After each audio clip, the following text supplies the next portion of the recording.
حضرت مولانا طارق جمیل صاحب ہم ان کی خاک کے برابر بھی نہیں ہیں. ان سے اللہ نے جو ہدایت کا کام لیا اس کا 10واں حصہ بھی ہم نہیں کر سکے. بہت بڑے بزرگ ہیں لیکن کوئی کتنا بھی بڑا عالم ہو اس سے مسٹیک ہو سکتی ہے. حضرت سے یہ غلطی ہوئی ہے. مولانا طارق جمیل صاحب پہ مجھے بہت ترس آتا ہے کیونکہ میں ان کے مجاہدے جانتا ہوں، کیسے زندگی میں دولت کو لات ماری ہے انہوں نے، کیسے مجاہدوں میں ٹائم گزارا، پوری زندگی تبلیغ میں چل چل کے پہیا بن گئے.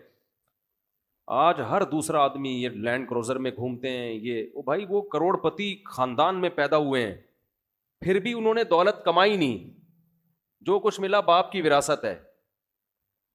تو اس پہ کیوں تنگ کر رہے ہو کسی کو؟ آخری عمر میں، بڑھاپے میں ان کا احترام کرو. کوئی علمی کسی پہ کوئی اعتراض ہے تو وہ شائستہ انداز میں بیان کر دو. کیسی انگلیاں اٹھا رہے ہیں دربار میں جانے والے، کبھی 1 روپے کے لیے کسی سرکاری دربار میں نہیں گئے ہیں، وہ 1 روپے لینے کے لیے بھی نہ کسی سے ملے ہیں. جب ملے ان کو تبلیغ کرنے کے لیے ملے ہیں، وہ مبلغ ہیں، داعی ہیں. اور یہ جتنے لوگ اعتراض کر رہے ہوتے ہیں نا، خود ان کا ذرا سا بھی کام ہونا تو پھر دیکھو یہ کیسے درباری بنتے ہیں. یہ تو جس کو باپ سے دولت ملی ہے اس کو بھی چین سے نہیں جینے دیتے. باقی کوئی اعتراض ہے کرو. ہاں کچھ یہ ضرور ہے کہ ایسے مشہور لوگوں کو بعض دفعہ کچھ دائیں بائیں لوگ کیش کرا رہے ہوتے ہیں. دائیں بائیں کچھ لوگ ایسے ہوتے ہیں جو ان کے نام کو استعمال کر رہے ہوتے ہیں. تو وہ ٹھیک کا مطلب یہ نہیں کہ ان کے دائیں بائیں کوئی بھی ہوگا وہ بھی 100% ٹھیک ہی ہوگا.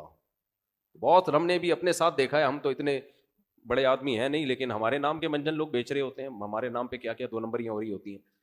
لیکن مولانا کو ہم ذاتی طور پہ جانتے ہیں، سخاوت کا دریا ہیں، غریبوں کے لیے، مساکین کے لیے. اخلاق ان کے دیکھو یار، اتنا حوصلہ، اتنی برداشت میرے اندر تو نہیں ہے، صحیح بتا دو.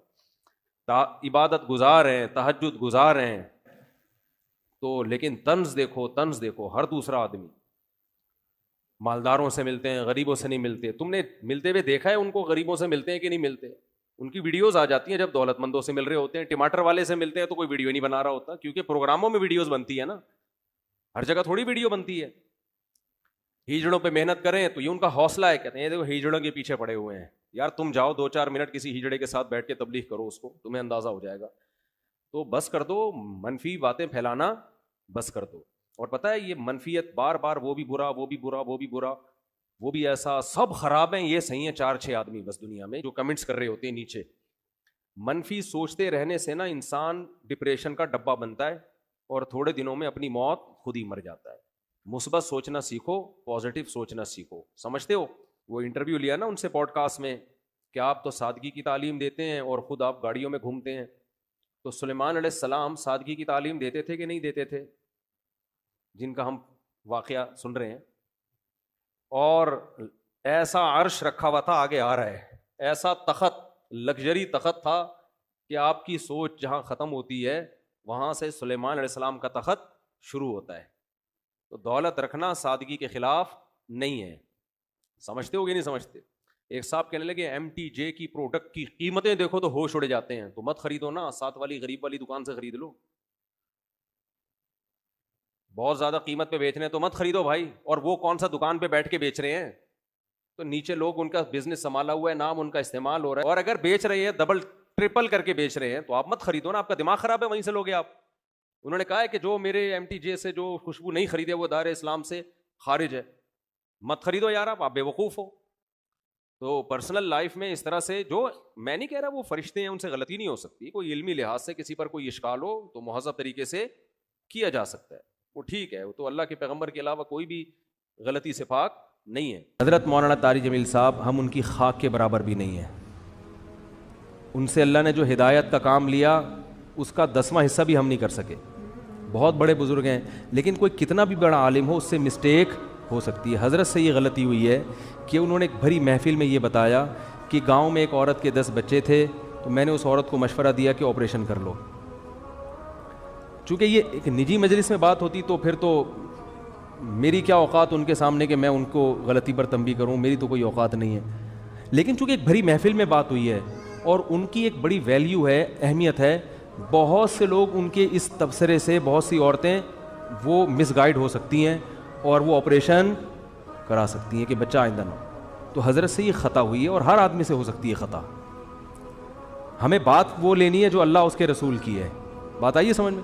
10 بچے بھی ہو جائیں 20 بھی ہو جائیں، عورت آپریشن، حضرت نے جو یہ ان کو مشورہ دیا نا، اس گاؤں کی عورت کو یہ غلط مشورہ دیا. غلطی ہوتی ہے، مجھ سے بھی ہوتی ہے، میں بڑی بڑی مسٹیک کرتا ہوں، اور ہم سے تو زیادہ ہوتی ہے، ان سے کم ہوتی ہے، لیکن یہ بہت بڑی مسٹیک ہوئی ہے حضرت سے،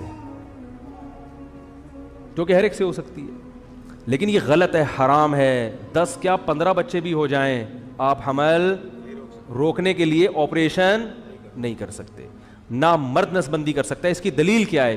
دلیل اس کی یہ ہے کہ اللہ نے انسان کو اس کے جسم میں کانٹ چھانٹ کی اجازت نہیں دی ہے. خودکشی کیوں حرام ہے؟ آپ اپنے آپ کو مار نہیں سکتے. آنکھ پھوڑنا جائز ہے اپنی، کیونکہ آنکھ میں دیکھنے کی طاقت ہے. آپ کو یہ اجازت نہیں ہے کہ آپ اپنی آنکھ سے دیکھنے کی طاقت ختم کر دیں. کانوں میں اللہ نے سننے کی طاقت رکھی، آپ کان کی خودکشی نہیں کرا سکتے، یعنی جیسے اپنے آپ کو نہیں مار سکتے تو کسی عضو کو بھی نہیں مار سکتے آپ. بات آ رہی ہے سمجھ میں؟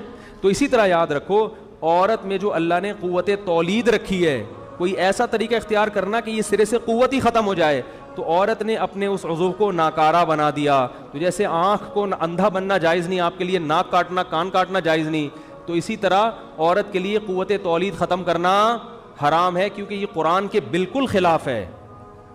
قرآن میں آتا ہے کہ شیطان نے یہ کہا کہ میں ان کو حکم دوں گا فَلَا يُغَيِّرُنَّ خَلْقَ اللَّهِ، اللہ یہ اتنے باغی ہو جائیں گے کہ تیری بنائی ہوئی تخلیق کو تبدیل کرنے شروع کر دیں گے. یہ یعنی تو نے جو جس ڈیزائن میں پیدا کیا ہوگا نا، اس تخلیق کو کیا کر دیں گے یہ.